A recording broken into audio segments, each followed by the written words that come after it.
আমরা যখন কোনো রোগে আক্রান্ত হই তখন আমরা চিকিৎসা করার জন্য ডাক্তারবাবুর চেম্বারে বা হসপিটালে পৌঁছে যাই। তখন ডাক্তার আমাদের চিকিৎসার সুবিধার্থে কিছু রিপোর্ট করতে দেন। সেটা ব্লাড রিপোর্ট হতে পারে, কিছু ইমেজিং টেস্ট হতে পারে, যেমন X ray, CT scan, MRI. আপনারা জানেন না যে এই ধরনের হাই রেডিয়েশন রেজ আমাদের শরীরের বারবার পড়লে কি ক্ষতি হতে পারে।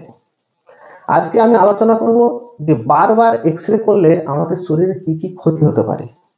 তার আগে আমার চ্যানেল ক্লিনিক্যাল পাঠশালার তরফ থেকে আপনাদেরকে প্রীতি এবং শুভেচ্ছা জানাই। আমি আমিনুর রহমান।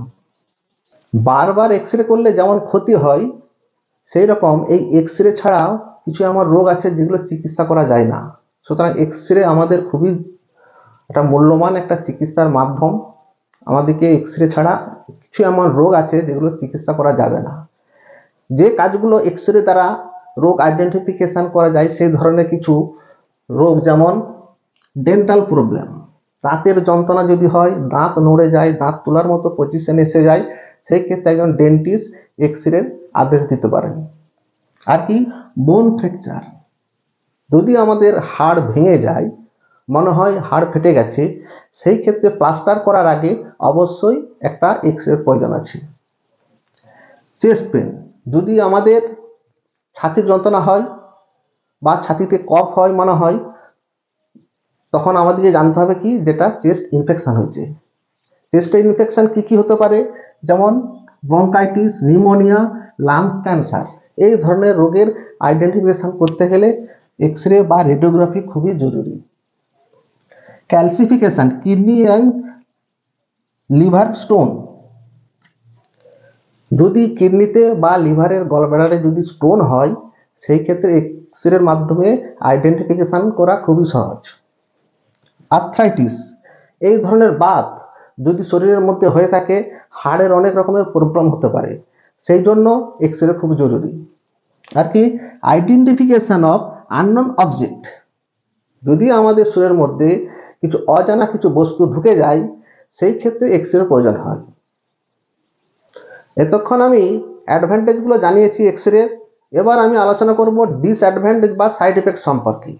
এই এক্স রে যেমন আমাদের কিছু রোগকে আইডেন্টিফিকেশন করতে সাহায্য করে, তেমনি এই এক্স রে হাই রেডিয়েশন রশ্মি আমাদের শরীরের বিভিন্ন ধরনের ক্ষতি করে। সেই ক্ষতিগুলোর মধ্যে কি কি, যেমন নসিয়া, ভমিটিং, যদি এক্স রে বারবার করা হয় তখন আমাদের কি হবে, বমি ভাব হবে, বমি হতে পারে। আর কি হবে, স্কিন বিকাম রেড কালার, যদি স্কিনের যে জায়গাটায় এক্স রে করা হবে সেই জায়গাটা স্কিন কি হবে, লাল রঙের হয়ে যাবে। হেয়ার লস, মাথার চুল খসে যাবে। Acute radiation syndrome, local radiation injury, cancer, even death. যদি বারবার একটা অংশে এক্স রে করা হয় তখন ক্যান্সার হওয়ার সম্ভাবনা থাকে, সেক্ষেত্রে এই ক্যান্সার মানুষকে মেরে ফেলতে পারে। সুতরাং আমাদের এই এক্স রে যেমন উপকার করে, অপকারও করে। আমাদেরকে সজাগ থাকতে হবে যেন আমরা বারবার একটা জায়গায় এক্স রে বেশিবার না করি। এতক্ষণ আমি এই এক্স রের অ্যাডভান্টেজ এবং ডিসঅ্যাডভান্টেজ সম্পর্কে আমি বিস্তারিত আলোচনা করেছি এই ছোট্ট ভিডিওর মাধ্যমে। যদি এই ভিডিওটা আপনাদের ভালো লাগে তাহলে একটা লাইক করে দেবেন এবং আমার চ্যানেল ক্লিনিক্যাল পাঠশালাকে ফলো করে রাখবেন। এবং যদি কেউ আমার এই ভিডিও ইউটিউব থেকে দেখেন তাহলে একটা লাইক করে দেবেন এবং আমার চ্যানেল ক্লিনিক্যাল পাঠশালাকে সাবস্ক্রাইব করে রাখবেন। কারণ আমি যে কন্টেন্টগুলো তৈরি করি সেই কন্টেন্টগুলো সবই শিক্ষামূলক। যারা মেডিকেল প্রফেশনের মধ্যে যুক্ত আছেন তাদের জন্য খুবই হেল্পফুল এবং যারা নিত্য নতুন কিছু জানার চেষ্টা করছেন তাদের জন্য খুবই উপকারী।